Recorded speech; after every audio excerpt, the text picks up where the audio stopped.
You're listening to Shoe In, covering the ins and outs of all things footwear, from sneakers to heels, loafers to slippers, and every type of shoe in between. Brought to you by the FDRA, the Footwear Industries Association focused on retail, trade, politics, and fashion, helping create and enhance conversations on all things footwear. And now your footwear insiders, Matt Priest and Andy Polk. Jasmine Pendergrass, Matt Priest here. You know, one of the things that is so awesome about our industry and something that you know very well is that we are a social industry. We're a relatively small industry, but we do like to get together in person. And so one of the things I'm struggling with, and I know you are, Jasmine, is the inability to get together in person as a social industry. Is that something you're struggling with? Yeah, we do so much traveling throughout the year, and we always have these points throughout the year that we know we're going to see certain people, and not to have that is just very strange. It feels very weird not to be on a plane at all in 2020. Isn't it? Oh my gosh. And I think I'm going through withdrawal. So I need to have an episode where I'm thinking about the future. I'm thinking about buyers and sellers connecting with each other. I'm thinking about innovative people that are critically thinking about how to accomplish that in this environment. And so I'm super excited to have our next two guests to talk about these issues and to have a deeper dive and deeper conversation about the trade show space. And that's Kelly Helfman, who's president of WWD Magic, Project Women's, MICAM Americas, and Sourcing at Magic, and Belinda Pina, who's head of sales footwear at MICAM Americas. Kelly and Belinda, thank you so much for coming on the Shoe In Show. We're so excited to have you with us today. Thank you for having us.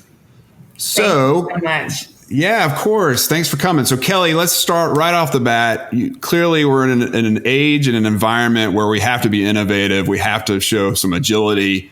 Talk to us about what's kind of the current thinking as it relates to the shows that you all host. In fact, Informa is a global company hosting shows all over the world. But specifically to you all, what's on the docket in the coming weeks and months, and how are you thinking about footwear trade shows in general? Yeah, Informa, the fashion group, handles a bunch of different shows: Magic, Project, Coterie, Children's Club, MICAM Americas, and so forth. And, you know, face-to-face events is the key part of our business. So we're in a crazy time right now where we're trying to pivot fast. We had huge plans for the launch of MICAM Americas, but with the current state of affairs, we're definitely pivoting fast and keeping an eye on what's going on in the world right now. And the major thing is just continuing to connect our buyers and our brands. And that's what we do, is we bring together the community to do business. And so in addition to our events that are in person, we're launching digital, which is huge for us. So we've never had a digital platform trade event ever. So we've partnered actually with New Order, who many people in the fashion industry know very well. And they're going to be our go-to for our new digital trade event, which will be launching soon. It's going to be an 8-week event, and we're going to be driving buyers to that platform to be able to do business with the brands they know and they love. So listen, I love face-to-face events. It will always be our core business, but I do feel the future of fashion, whether you're a brand, you're a retailer, you're in the business of fashion like us, Matt, we are absolutely going to have a combination moving forward. And it feels a little uncomfortable for a lot of us, but I do think it's important for us to all pivot, get comfortable. I mean, myself, being the president of Magic, I'm actually taking classes right now on selling digital products. I mean, we have to evolve and educate ourselves. And so I always tell my brands and my retailers, if it's something you don't feel comfortable with, opening up an e-commerce shop or working on Shopify, or your brand wanting to also go into the digital space, it's really important we begin to educate ourselves and get more comfortable. Yeah, that is so true. And I think most of our companies are dealing with that, not just in the show environment, but also from the product development environment, from the retail environment. I mean, everything has been disrupted.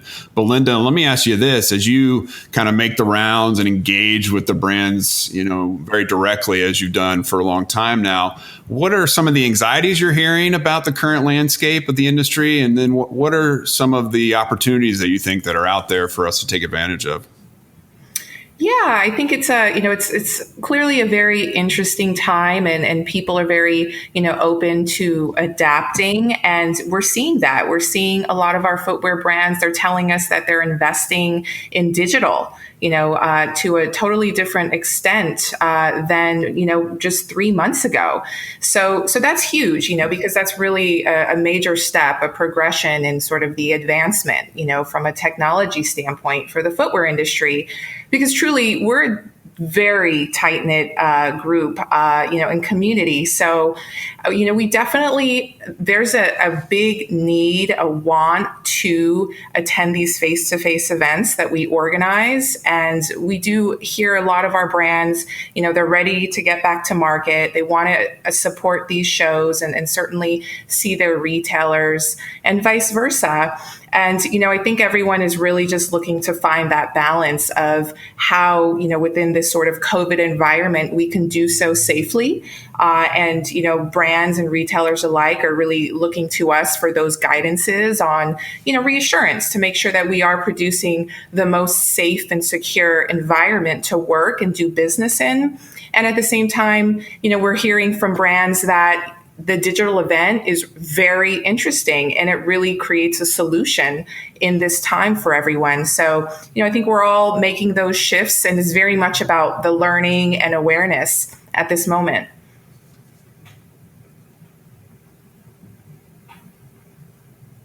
So with that, Kelly, you talked about, and I think Belinda's really kind of keyed in on it, but this hybrid approach. And I think there's some things that we are doing right now as an industry that feel like, okay, we have to do this for this very moment, and it may not outlive the moment, meaning when we get back to whatever normalcy is, then we will kind of put those aside. But what I'm getting, at least for digital tools, and I think this is true for, again, internal development for the companies, but also in the trade show space, is that a lot of things are going to stick around, and the hybrid model is going to be really important going forward. Is that something that you think is going to be the future beyond just this very moment we're in? Yeah, I do. I think that we'll have our face-to-face markets, and those will be key, but they'll use the platform and digital tools to connect and with their buyers, the buyers and the brands, to connect and discover when the shows aren't going on. And so I think that hybrid approach is going to stay. COVID-19 just ramped it up and got us on really fast. But we want, as Informa Fashion, we want to be a multi-channel resource for our industry. And so we do see that hybrid not going anywhere anytime soon. So think about it. You use the face-to-face events to really see your customers, socially engage with them. It's great. And then as immediate products, buy now is happening more and more. Our consumers are driving that behavior. You have the digital platform to, as a buyer, discover brands, order on demand, and whatever you need to do to fill your shops when those face-to-face markets aren't happening. So it's definitely going to be a long-term strategy for us moving forward, 2021 and beyond. I think a key strategy for that too is, the timing of how the sequence will work. So, for instance, our digital event goes live September 1st.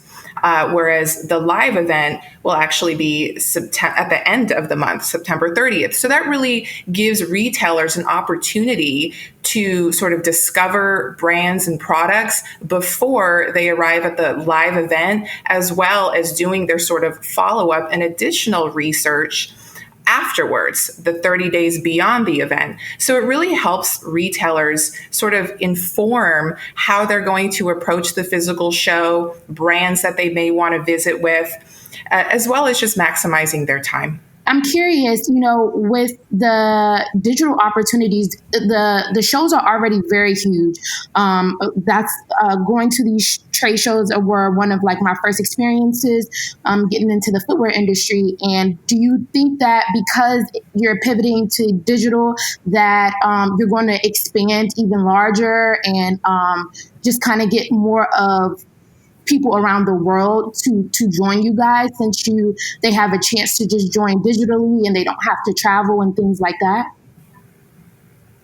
Yeah, for sure. And I think, the partnership with MICAM Milan and with us launching MICAM Americas, we already saw ourselves being much more global than we were prior. The shoe show at Magic has always been very global and had an international presence. But now with this partnership with Milan, we really do see a huge opportunity with the international community. And quite frankly, a lot of those international brands, footwear brands, may choose to go digital in the future as opposed to coming out. But however, I do see the value with them coming face to face. There's nothing like touching and feeling that footwear product and getting to know the people behind the brand and creating that relationship.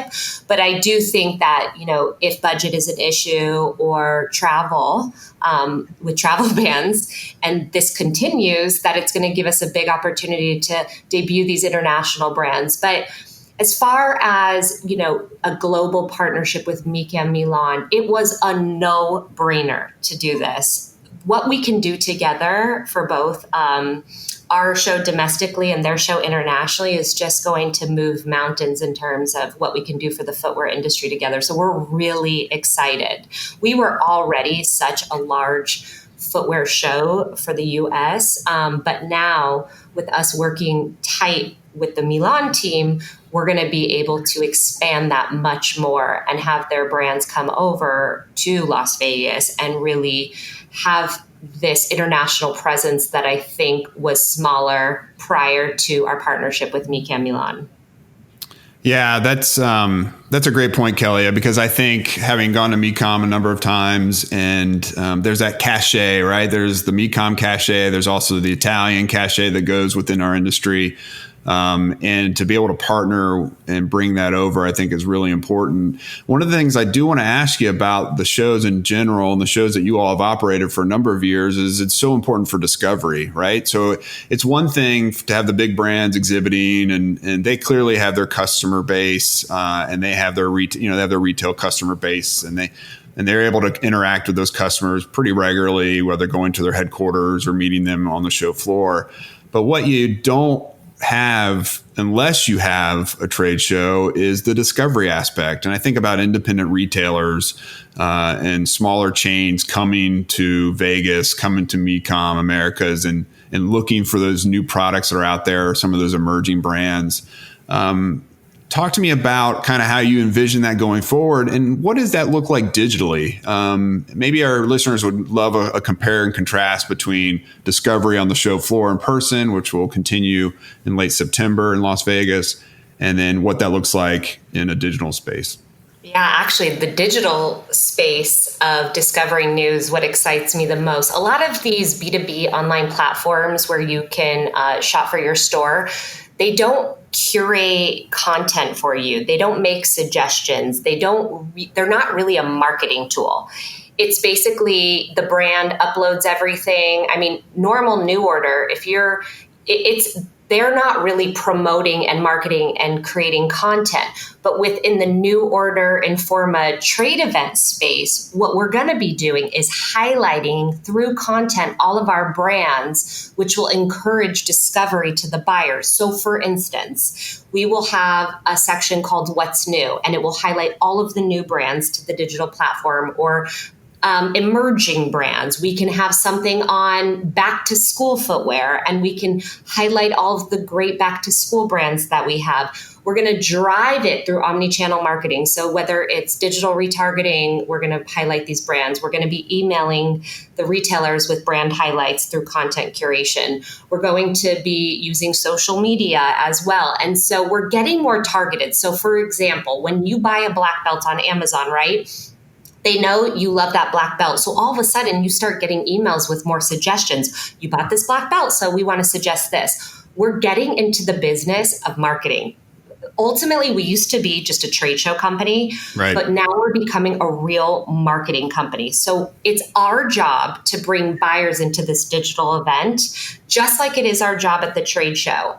So when a small brand exhibits at the live trade show, they really don't have that retail database to invite their customers and make appointments, to your point, like the big guys. So it's our job to really drive those buyers into the show, and then hopefully they walk by that new brand and discover them and so forth. And that's the same thing we're going to do on the digital side, and we're going to do it through content and marketing. And so that is a lot that we're learning. We're hiring some great talent and resources to be better marketers. And really, that's what we do at the trade show as well in the physical event. So we make sure that we highlight through marketing, omni-channel, our new brands, our emerging brands based on our retailer registration and database. So, when we register a retailer, we ask them what's their primary price point, what are some of the brands that they like to buy that work for their store and so forth. So then we can make those suggestions. We actually have a retail relations team that works really closely with matchmaking.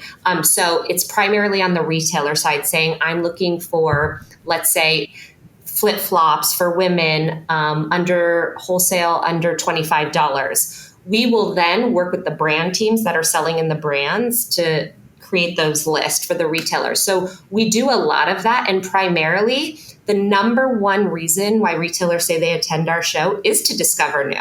They know their go-to big box brands, but they really want to find new. So we do that through retail relations. We do that through marketing.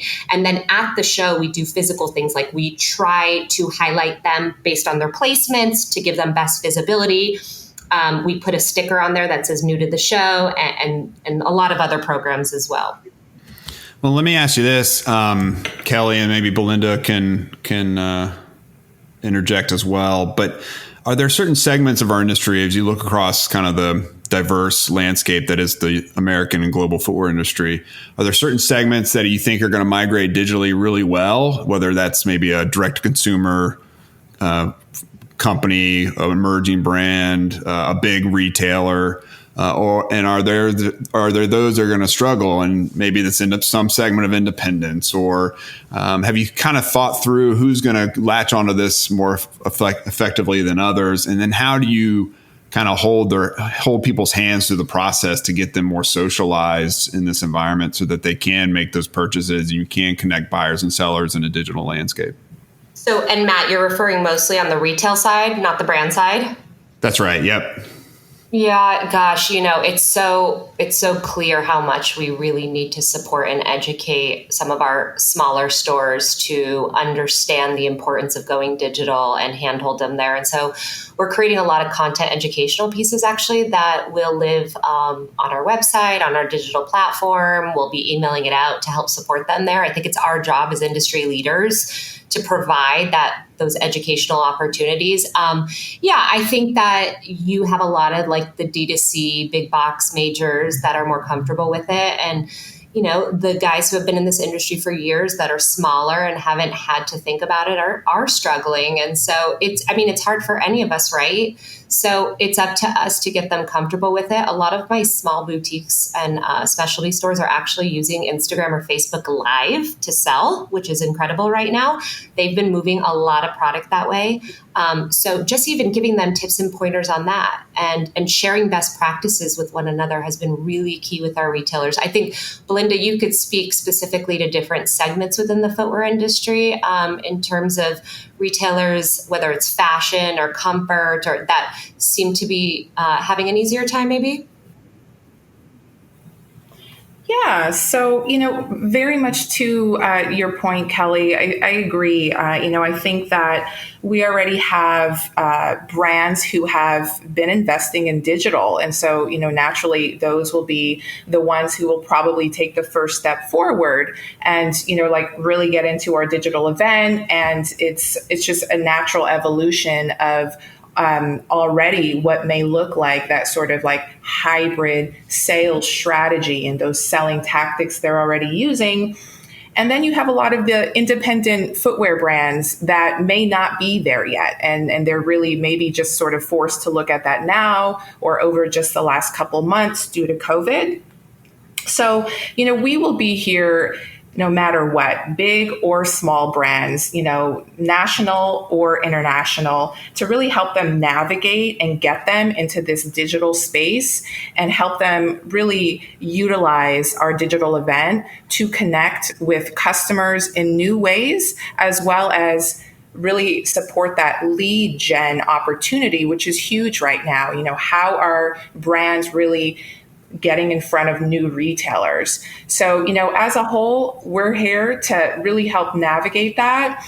And those are certainly I think the two sort of dynamics that we're looking at from a brand standpoint.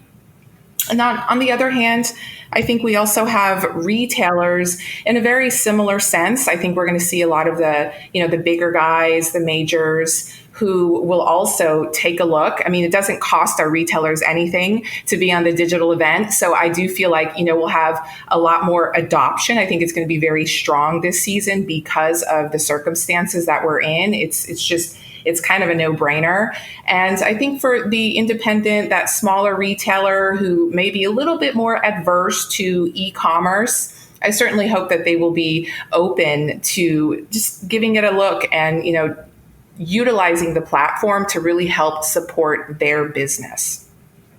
Matt, I have something to add there. I actually, in 2005, I started working for Magic in 2006. In 2005, right. I was working for London Soul, the footwear company, and I was working out at their Santa Monica boutique, and I started their e-commerce shop for them back then. Wow. I would do everything from inventory to filling orders and so forth. Customer service. They hired me because I got it. I was already using the internet more efficiently. At the time, I was 24 years old. I can't even remember.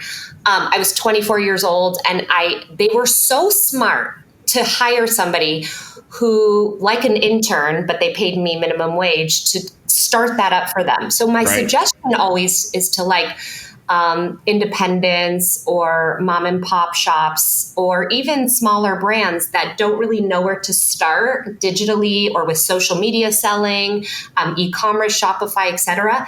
Hire somebody, fill that gap, get an intern or somebody more junior to help start you there. They are very comfortable with it. And so I think leaders, one of my things in leadership is hire people that fill your gaps. And so it's something you're just not comfortable with.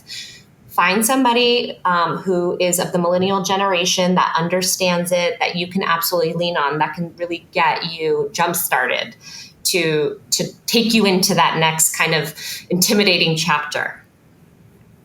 Yeah, that's great advice. That's great advice. Kelly, I'm interested for people who expect to attend MICAM Americas in late September. What can they expect as far as experience? I know, we all have gone to retail stores or out and we see that there's a change in flow when we go outside now. So what can people expect when they come to the in-person shows now? Yeah, no, I'd love to touch on that actually. Pre-COVID, our launch of MICAM Americas in August, Las Vegas, was going to be pretty spectacular and grand. Fast forward to now and everything going on with COVID-19, we've really decided to scale back, cut a lot of the glitz and glam, and really have just an essential trade show. So what that means is, normally we would invest a lot in experiences and social networking events and parties and beautiful Instagram opportunities and so forth. And MICAM Milan was going to encourage us to do that on a whole other level. But now all of that doesn't seem as important, to be honest. So we're looking to cut a lot of those costs so we can take those dollars and that budget and give it back to the community. So some things we're doing is, for instance, we're giving a heavy discount to our exhibitors, like a one-time only COVID-19 discount to help with their ROI this show at the physical event. We're going to take a bunch of dollars, a huge budget actually, and give it to the retailers to help them with their cost on getting to the show, because we know it can be expensive with flights and hotel and food in Las Vegas. So we're creating a stimulus plan to help get the retailers to the show. that all of a sudden, right, seems a lot more important. So whether that's with transportation, discounts on hotels and airlines, et cetera. And that's just really our way of giving back. So I'm cutting carpet. Normally carpet at a show the size of that cost almost $500,000. Oh my gosh. All of a sudden you're like, okay, why don't we have less aisles with carpet? We can have polished concrete this show and get the buyers here, get the people here. Those are the things we're looking at. Obviously health and safety is going to be huge this time around. So we're taking all those precautions and working very closely with Informa Corporate, as well as the Las Vegas Convention Center there. We're working with a company that's like certified cleaning. It's called GBAC. So that'll be a huge commitment of ours to make sure everybody feels safe. But really, it's not going to be the normal magic you know and love. I think it's going to be a smaller edited edition, which is okay. It's going to maybe even feel a little bit more manageable than normal because some of our brands don't maybe feel comfortable with attending, or maybe the timing with the seasonality of footwear is not right for them. But we know a lot are coming as well. So it will be smaller, more manageable. And then the rest that are not exhibiting at the physical show, hopefully they'll be on the digital event. So you'll be able to shop them throughout those 8 weeks on the digital event. So this is going to look different for sure. Moving forward into 2021, knock on wood, hopefully everything's fine with COVID and the virus and we have a vaccine by then. We're going to invest a lot to make sure that we have a huge experience in addition to just the buying and the selling, right? I mean, what we're known for is we have free education and seminars throughout the entire 3 days. We have the networking events. We have fun entertainment. We absolutely are committed to merchandising the footwear community adjacent to the apparel events that they make sense with. So that was a big shift for us about a year or two back. We would have the shoe show all together segregated in one hall. Mm-hmm. But listen, we listen to the retailers, and the retailers want to be able to shop both the apparel, footwear, and accessories for their market segment or level of distribution all in one area. So as much as that was uncomfortable maybe for us as an organization or uncomfortable for our exhibitors, we have to listen to the retailer.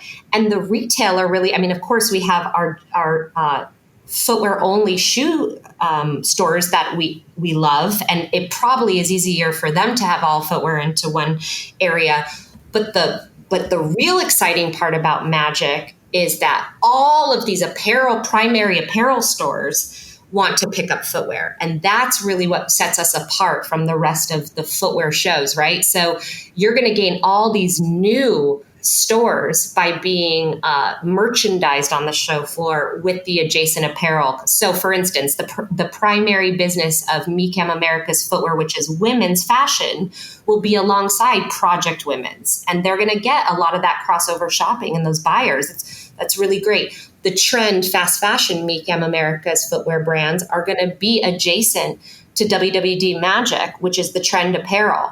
So we really see an opportunity now for our brands in MICAM America and men's, and with the men's apparel, of course, to get a different buyer. The footwear buyer, it's pretty easy. You're either men's, and you go to the men's one. Your trend fast fashion footwear, you go to that section, and then the primary business of like comfort, dual gender, lifestyle, women's fashion is all together. Mm-hmm. Does that make sense? Yeah, that totally makes sense. And I, for me, just to hear you talk about it in those terms, in spite of the fact that it'll be different, in spite of the fact that there'll be a digital space that runs for 8 weeks, which I think helps with, always this debate around dates and which dates work for which companies.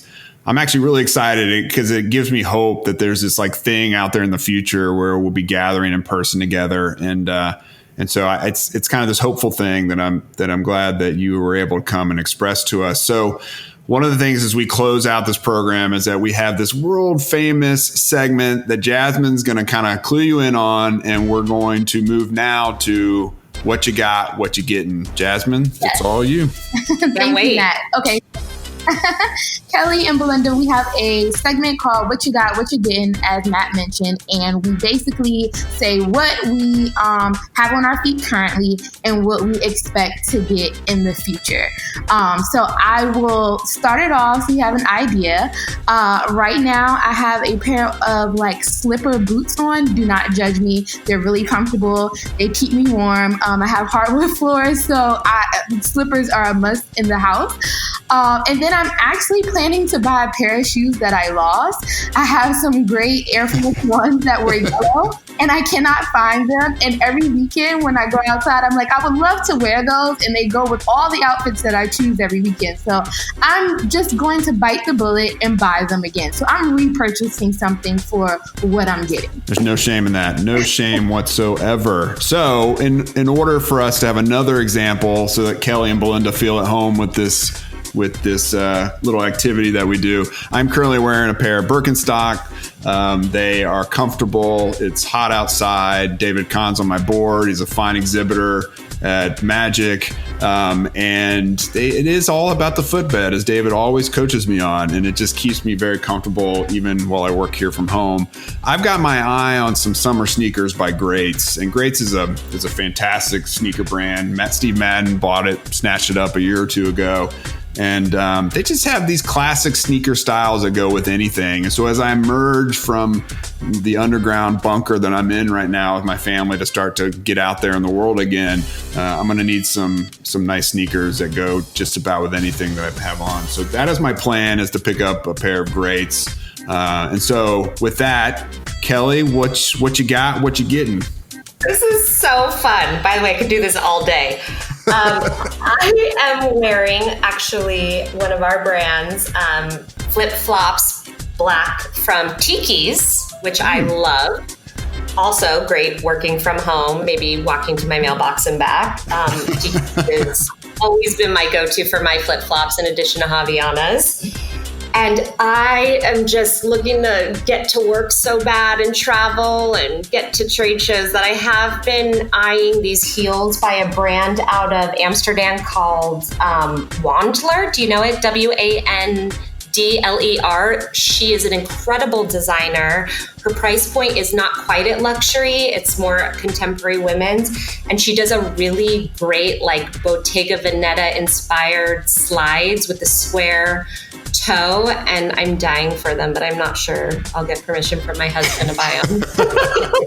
Oh, forget permission. Don't worry about it. Just do it and ask for forgiveness. That's how I do it in my house. I know. What about you, Belinda? Okay, yes. So actually, Kelly, love Tiki's. Shout out to Jesse and Carly. They're an amazing couple. So for me, I have a pretty dusty pair of Nike sneakers on right now, but they carried me over to Starbucks this morning. So truth, bring the truth, honesty. I like it. You could have made something up, but you went with the truth. Green and purple sneakers, just to go run across the street and grab a coffee this morning. But they're so comfortable. I haven't even taken them off yet. I've just been sitting here working. And definitely on the wish list, I am looking at a pair of ancient Greek sandals. I love their slides. So I'm thinking like something gold metallic, and hopefully I'll be grabbing a pair in the next few weeks. So forgive my ignorance. Are we talking ancient Greek as an artifact from a museum or a specific brand, or is that a style? That's a brand. All of the above. Yeah. It's a brand, Ancient Greek Sandals. They've got a really amazing collection. Of course, handmade in Greece.